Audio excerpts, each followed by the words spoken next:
ini juga diberi kesempatan kalau memang berkenan membuat jawaban-jawaban tertulis diberikan, tapi tidak menghilangkan peluang kita untuk mendalami lebih dalam lagi persoalan-persoalan, apalagi persoalan pegawai honor ini, dan P3K memang sangat diperlukan. Namun sebelum berakhir kami mohon berkenan Pak Menteri kiranya berkenan untuk menyampaikan closing statement ya. Kami silakan Pak Menteri. Baik, terima kasih pimpinan dan seluruh anggota Dewan yang terhormat. Saya hampir 3 bulan ini menjabat Menpan RB. Ternyata memetakan masalahnya begitu luar biasa urusannya. Ya, bedanya waktu ketemu yang pertama belum ada data kasarnya berapa. Karena waktu sedang didata. Nah, kita sedang data, padahal data ini bukan data yang otomatis akan diangkat menjadi ASN atau non-ASN. Pak Amir Rahman pernah jadi bupati, saya pernah jadi bupati, Bapak pernah jadi gubernur. Memang kadang honorer ini nggak kelihatan, tapi bupati kepala daerah itu menyembunyikannya, kadang dimasukkan di kegiatan. Nah, begitu didata dikeluarin semua datanya ini. Padahal ini bukan honorer, dia di kegiatan. Disinilah kenapa muncul ide adanya outsourcing. Meskipun janjinya di atas kertas itu kontrak, kalau sudah kerja lebih dari 2 tahun, itu minta kemudian jadi ASN, P3K. Nah, prioritas kita nih kemana ke depan? Yang karir ASN salah satunya kan guru, kemudian juga tenaga kesehatan. Lalu apakah kira-kira, ini saya sedang diskusi, apakah sopir, pramusaji itu bagian karir yang harus juga jadi ASN, kira-kira dan seterusnya. Nanti kita dalami, tapi pikiran beliau tadi juga mereka sudah mengabdi lebih dari 7 tahun dan seterusnya. Jadi kami hari ini banyak sekali dapat insight yang luar biasa dari anggota Dewan yang hampir semua. Saya catat dari tadi saya manggut-manggut terus karena itu ya betul. Tapi di antara ini kan penting semua. Tapi dari yang penting itu mana yang genting kira-kira gitu. Apakah memang genting semua dan seterusnya dan seterusnya. Tentu Bapak sekalian kita sedang kaji memang, kita potret sebenarnya berapa sih persentase dibanding seluruh negara di dunia dengan kita bandingkan dengan persentase kita. Kita ini sekarang 1,9% jumlah ASN kita. Kalau kita bandingkan Malaysia itu 3,7% dari persentase jumlah dan seterusnya. Maka opsi kita jangka panjang dan sebagaimana tren di dunia tidak ada lain kecuali digitalisasi. Tentu kemanusiaan penting tadi. Tanpa digitalisasi daerah yang luas ini pertama tidak bisa cepat melakukan pelayanan, tidak bisa transparan dan tidak bisa murah. Nah, korupsi ini karena tidak transparansi tadi. Maka digitalisasi jadi penting. Nah, kita sudah punya roadmap, nanti akan kami sampaikan. Jika digitalisasi ini jalan, dalam 5 tahun akan mampu mengurangi tenaga teknis 30%. Dalam 5 tahun akan bisa dikurangi 30%. Karena di luar pemerintahan sekarang sedang terjadi disrupsi. Diprediksi sekarang akan ada pengurangan 800 juta tenaga kerja akibat dari teknologi. Kira-kira gitu. Karena tidak lagi perlu dengan orang, cukup dengan digital. Maka digitalisasi tadi menjadi fokus dari reformasi tematik tadi. Sebenarnya reformasi tematik ini bukan program baru. Tapi dalam 2 tahun ini kami harus buat fokus yang berdampak, kata beliau tadi. Opsi tadi bukan opsi dari, tapi ini pilihan. Jadi kita masih mengklaster ya. Diangkat semua, atau jadi ini bukan, ini bagian dari diskusi. Kami sudah bertemu dengan para asosiasi para bupati untuk mencari opsi. Kami sudah bertemu juga para wali kota yang nanti akan kami sampaikan secara turut-turut. Sudah ada beberapa alternatif. Kira-kira ke depan ini tidak harus ditanggung oleh pemerintah pusat, tapi ada sharing dengan pemerintah daerah. Tapi kata para bupati dan wali kota, tolong jangan dipatok P3K itu honornya harus 5 juta sekian. Kami nggak mampu.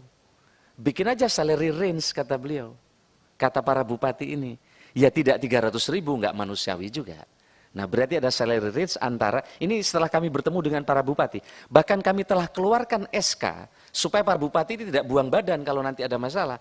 Kami semua apkasi dan apeksi dan provinsi, kami SK-kan menjadi tim, untuk nge-exercise masalah ini. Karena saya setuju urusannya ini bukan hanya urusan pusat, tapi urusan daerah. Nah teman-teman sudah memberikan alternatif solusi, salah satunya adalah ada salary range antara, misalnya antara 1 sampai 6 juta sesuai dengan kemampuan daerah. Ada banyak daerah kami mampu dulu Pak, tapi begitu pusat bikin aturan detail, kami jadi nggak mampu karena harus dibayar 5 juta.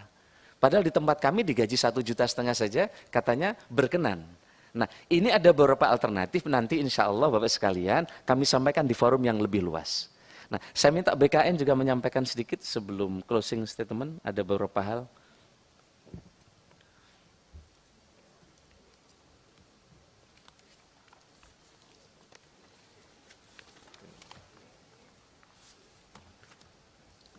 Izin Pak Menteri. Pertama mungkin untuk pendataan Pak. Jadi ini in progress sekarang ini dan kami masih mencoba memilah-milah dan memperbaiki struktur data yang masuk. Tapi mungkin nanti setelah data-data itu komplit, ini juga perlu dilakukan verifikasi independen. Mungkin oleh BPKP misalnya. Karena kami tidak punya kemampuan untuk memeriksa satu-satu ke semua daerah. Apalagi kalau itu dikaitkan dengan sanksi. BKN mungkin tidak memiliki kewenangan untuk memberikan sanksi kepada daerah. Jadi itu yang mungkin kami akan lakukan sampai akhir batas waktu yang nanti akan dilakukan untuk pendataan ini. SPTJM itu yang 120 tadi, itu ada bupati yang berhati-hati. Jadi mereka melakukan verifikasi terlebih dahulu. Tapi karena berhati-hati itu waktunya terlampaui. Jadi mereka terlambat untuk memasukkan.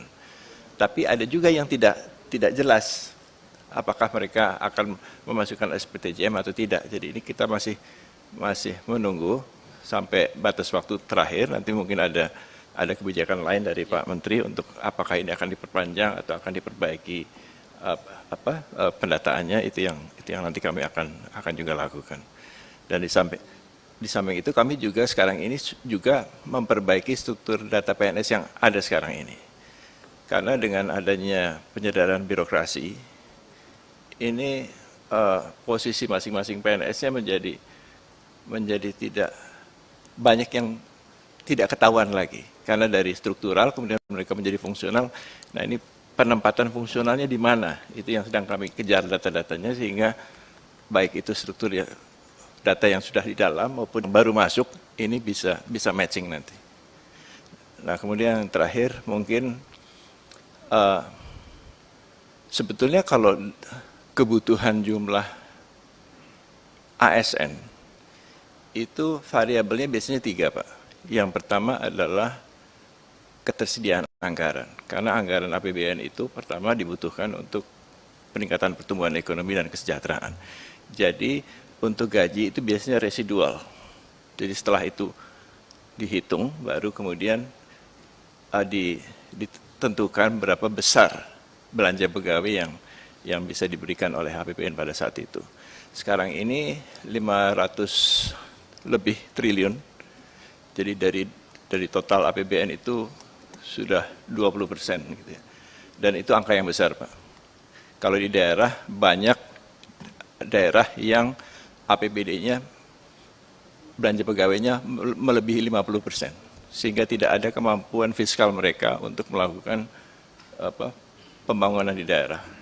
Ini yang kita coba juga lakukan pendekatan dan evaluasi bagaimana sebetulnya struktur dan jumlah ASN yang pas untuk Indonesia. Jadi saya kira itu Pak. Terima kasih. Baik Pak pimpinan yang kami hormati, jadi memang agak complicated, agak panjang. Karena kalau daerah menganggarkan untuk gaji, maka struktur belanja mereka akan berubah.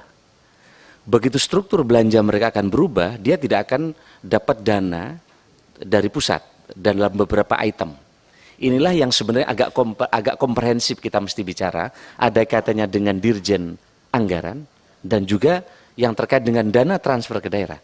Karena begitu kenapa daerah sekarang nggak mau membelanjakan? Karena pasti akan langsung naik belanja pegawai dia. Kalau belanja udah di atas 50%, teman-teman Komisi 11 pasti akan ngasih punishment kepada daerah.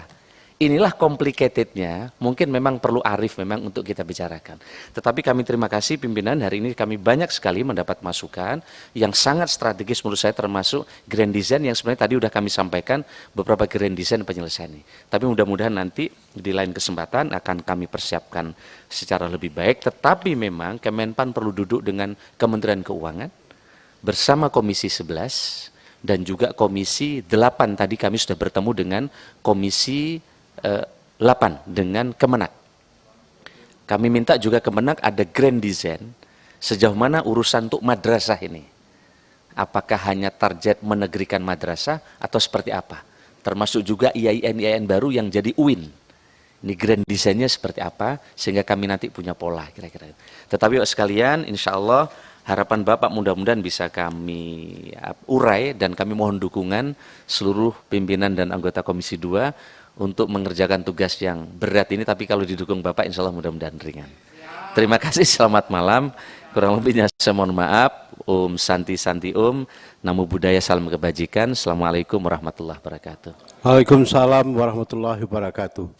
Bapak Ibu yang kami hormati, pertemuan ini akan kita lanjutkan sebagai sebuah kesepakatan kita bersama, dan kita tidak melakukan pendalaman, tapi justru pengkajian yang lebih mendalam untuk hal-hal yang dipandang oleh Pak Menteri tadi sebagai hal yang complicated, jadi sangat ruwet, dan melibatkan banyak pihak.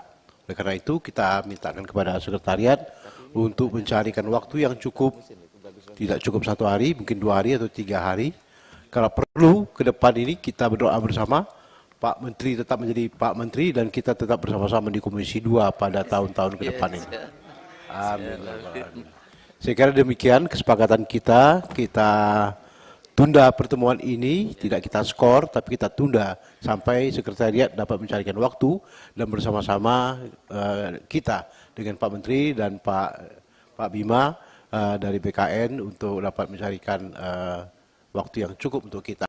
Dan tentu saran kami kepada Pak Menteri sudah mendapatkan bahan tadi, mungkin diperlukan menyiapkan semacam outline ke depan, kira-kira bagaimana arah pembicaraan kita ke depan ini, tentu melibatkan pihak-pihak tadi yang sebutkan dari Kementerian Agama, Kementerian Keuangan, dan Badan Anggaran DPR RI. Bapak Ibu yang kami hormati, demikian yang dapat kita selesaikan pada malam hari ini. Kita bersyukur kepada Yang Maha Kuasa, alhamdulillah kita semua berada dalam keadaan sehat. Semoga saudara-saudara kita, keluarga kita yang tertimpa musibah dapat diberikan kekuatan oleh Allah Subhanahu wa taala. Selanjutnya dengan mengucapkan alhamdulillahirabbil alamin, pertemuan kita pada hari ini bersama dengan Kementerian Pan RB dan dari BKN, dua pimpinan Pak Abdullah Azwar Anas dan Pak Bima Arya dan seluruh jajaran yang hadir dan anggota Komisi 2 yang hadir dan pimpinan Komisi 2, kami mengucapkan syukur alhamdulillah. Wassalamualaikum warahmatullahi wabarakatuh. Waalaikumsalam.